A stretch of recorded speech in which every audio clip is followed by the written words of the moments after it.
Imagine being 12 years old, taken from your home, your family screaming as soldiers dragged you away. You didn't know Latin, you didn't understand the shouts around you, but you knew one thing. You were never going home again.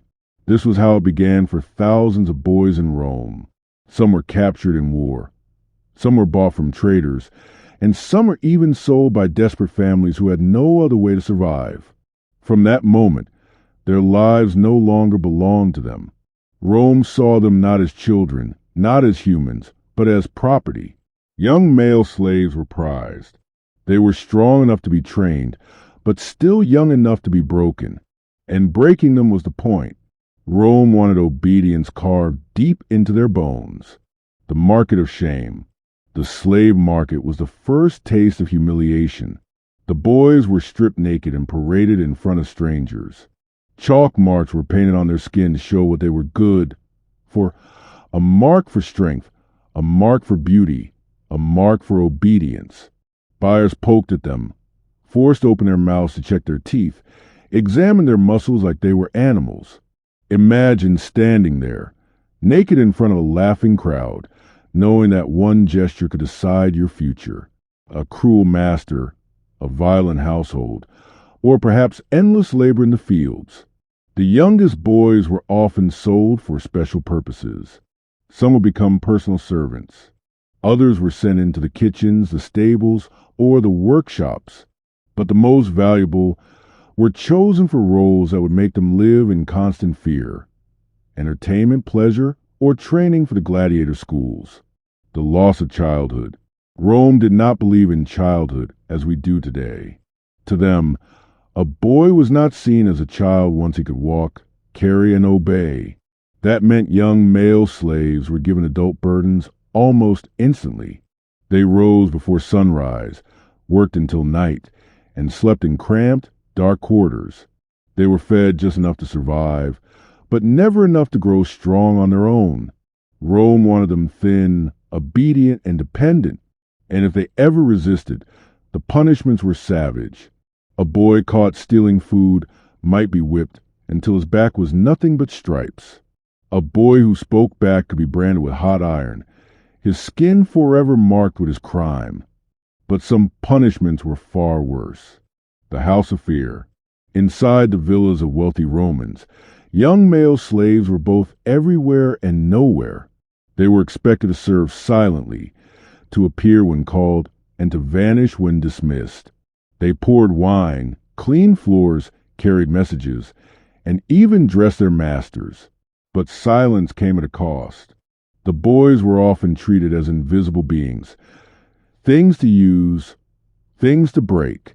Roman law gave masters almost unlimited power. If a master killed his own slave, it was not considered murder. It was only destruction of property. For young boys, that meant every day was a gamble.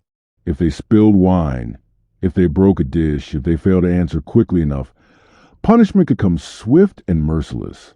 One Roman writer described seeing a slave boy whipped to death for dropping a silver tray.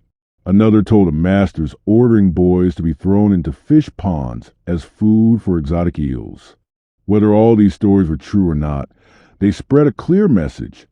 In Rome, a slave boy's life was worth less than an object, the training grounds of pain. Some young boys were not sent to homes at all. They were sold to the ludus, the gladiator schools. For them, the nightmare took on a different shape. Training began the moment they arrived. Boys were forced to fight with wooden swords until their arms gave out, beaten if they fell, beaten if they resisted, beaten if they refused. Hunger was constant. Fear was constant, and the knowledge of what awaited them in the arena never left their minds. Imagine being 14, standing in a sand pit, surrounded by other boys who were also stolen, also broken. Your trainer screams, your back burns from the lash, and every night you hear the echoes of grown men, gladiators, who know that most boys won't live long enough to fight more than once. For the Roman crowd, these boys were entertainment. Their pain was a spectacle. Their deaths were a game, the unspeakable servitude. Not all boys were chosen for combat. Some were kept for roles too disturbing to fully describe. Rome was a society where power was displayed to control, and that control extended into every dark corner of life. Many wealthy Romans took young boys as personal attendants, but these roles were often twisted into something more. Power meant ownership, and ownership meant the right to use a slave however a master pleased. The boys had no escape. They could not run. They could not cry out. They could not refuse. If they did, the punishments were beyond cruel. Some were whipped until they collapsed. Others were locked in cells for days without food. Some were killed simply to serve as examples to the others. The cruelty was not hidden. It was normalized. Rome accepted it. Rome encouraged it. The price of resistance. When young slaves did resist, Rome made sure everyone knew the cost. Runaway boys were hunted down like animals. If caught, their punishment was staged in public, a warning to the others. A boy who tried to flee might be whipped until his skin peeled, branded with the letter F for fugitivus, runaway. Some were forced to wear heavy iron collars inscribed with words like, "I am a runaway. Return me to my master." Others were crucified, their bodies left to rot where everyone could see. It didn't matter that they were children. Rome believed that disobedience had only one cure: terror, a life that wasn't theirs. For these boys, their days blurred together. Work, fear, pain, silence. No laughter, no freedom, no family. Every sunrise meant another day of serving someone else. Every mistake risked pain or death. They lived lives that were never their own. And yet Rome thrived on their suffering. The empire's wealth, power, and glory was built on the backs of those it had stolen, and young male slaves bore some of the heaviest chains. The revolt in the shadows. Every system built on cruelty carries within it the seeds of resistance. Rome's young slaves were no different. Most suffered in silence, too weak or too terrified to fight back. But sometimes the pain boiled over. One story speaks of a group of slave boys in a Roman villa who set fire to a house after years of abuse. They knew they would be killed, but their act was a cry against chains. And then there was Spartacus. While he was not a boy when he rose, many of those who followed him into revolt were young men who had been stolen as boys. They fought not only for freedom, but for the childhoods Rome had stolen. For a brief moment, they tasted rebellion. For a brief moment, they struck fear into Rome itself. But Rome crushed them, and when it did, it crushed thousands. After Spartacus' revolt was ended, 6,000 slaves were crucified along the Appian Way. Among them were boys barely old enough to shave. Their bodies hung for miles, rotting in the sun, a warning to any who might dream of defiance. The stories Rome tried to hide. Roman writers, of course, were not kind to slaves. Most histories glorified the masters, not the broken children who served them. But between the lines, we can still see glimpses of truth. Letters, poems, even casual comment from senators tell us about boys whipped for amusement, boys beaten to death for small mistakes, boys kept in cellars like animals. One Roman philosopher mentioned that some masters grew angry if their young slaves showed signs of fear. They demanded smiles, obedience, and quiet submission, even as the boys trembled. The cruelty was not just physical. It was psychological, a tearing apart of innocence that left scars far deeper than the lash. The mind in chains. The wounds of these boys were not only on their bodies, they were in their minds. Imagine growing up knowing you had no name except the one your master gave you. Imagine never making a single choice for yourself. Imagine being told every day that you were less than human. Over time, many boys accepted it because they had no other way to survive. Rome called this breaking the will. The empire thrived on that silence. By the time many of these boys grew into men, they were so conditioned by fear that they could not see themselves as free.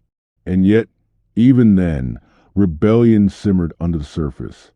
Stories of boys who chose death over obedience haunted Roman families. Because even Rome knew you cannot erase the human spirit completely. How Rome justified the horror. The most chilling part of this story is not just what Rome did, but how it explained it. Romans believed slavery was part of the natural order. To them, some people were meant to rule and others were meant to serve. Philosophers argued that slaves were like tools, not people, but objects of labor. This thinking allowed Rome to sleep at night. To them, whipping a boy until he bled was no different than sharpening a blade or breaking a horse. The empire built its glory on this illusion, refusing to see the humanity of the children it crushed. The weight of silence. When we walk through the ruins of Rome today, we see marble arches, towering temples, and grand forums. What we do not see are the boys who scrubbed those stones, who carried the water, who serve in the shadows. Their names are gone. Their voices are lost. History remembers the emperors, the senators, the generals. But the boys remain silent, their lives buried under centuries of stone. And yet their silence speaks. It tells us of a world where power consumed innocence, where children were stripped of freedom, where fear was made into a weapon. The sickening truth. What ancient Rome did to young male slaves was not just cruel, it was systematic. It was built into the very heart of the empire. Boys were stolen, broken, punished, humiliated, and discarded, all to feed the hunger of society that called itself civilized. And the truth is, Rome was proud of it. Rome believed this cruelty made it strong. Rome believed it made it eternal. But no empire built on such wounds lasts forever. And though Rome has fallen, the suffering of those boys lingers like a shadow. Because once you know what was done to them, you can never see Rome the same way again.